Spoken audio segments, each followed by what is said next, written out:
بسم اللہ الرحمن الرحیم۔ دینی تعلیم کا رسالہ نمبر 5، صفحہ نمبر 76۔ قریش کی طرف سے انعام کا اعلان۔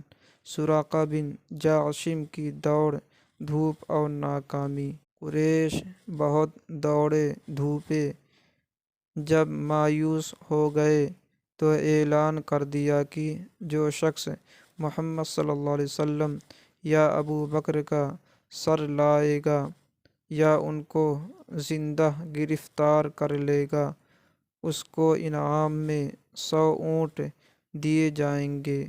بہت سے سورما انعام کے شوق میں ادھر ادھر دوڑے مگر ناکام رہے۔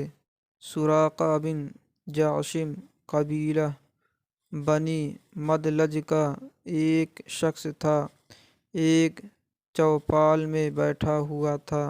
کسی نے آ کر کہا، میں نے کچھ آدمیوں کو سمندر کے کنارے اونٹوں پر سوار جاتے دیکھا ہے۔ میرا خیال ہے یہ محمد صلی اللہ علیہ وسلم اور ان کے ساتھی ابو بکر ہیں۔ سراقہ اپنے گھر پہنچا، گھوڑا منگوایا اور سوار ہو کر بتائے ہوئے پتے پر روانہ ہو گیا۔ تھوڑی دیر میں اس قافلے کو پا لیا اور گھوڑا دوڑاتا ہوا بالکل قریب پہنچ گیا۔ دفعتاً گھوڑے نے ٹھوکر کھائی اور سراقہ زمین پر آ پڑا۔ فوراً اٹھا، ترکش سے فال کے تیر نکالے کہ حملہ کرنا چاہیے یا نہیں۔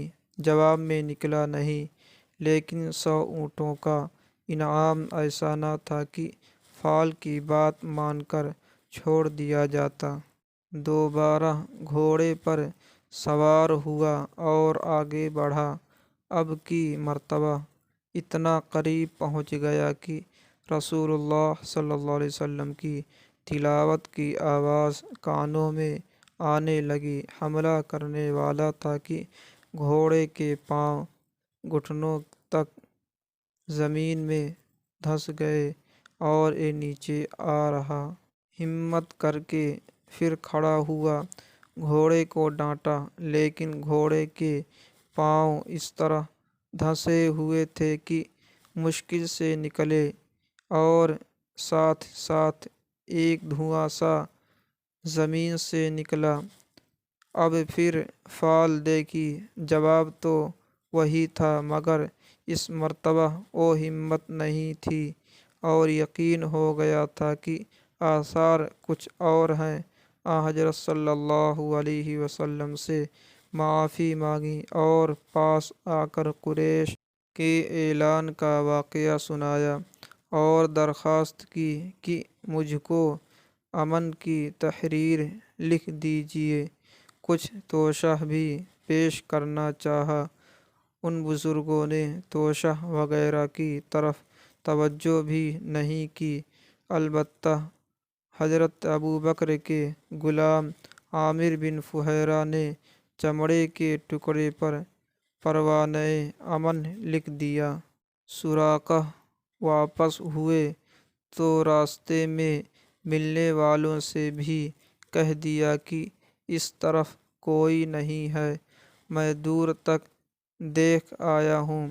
حسن اتفاق یہ کہ حضرت زبیر رضی اللہ عنہ شام سے تجارت کا سامان لے کر آ رہے تھے۔ انہوں نے حضرت صلی اللہ علیہ وسلم اور حضرت ابو بکر رضی اللہ عنہ کی خدمت میں چند سفید کپڑے پیش کیے جو اس بے سر و سامانی میں غنیمت تھے۔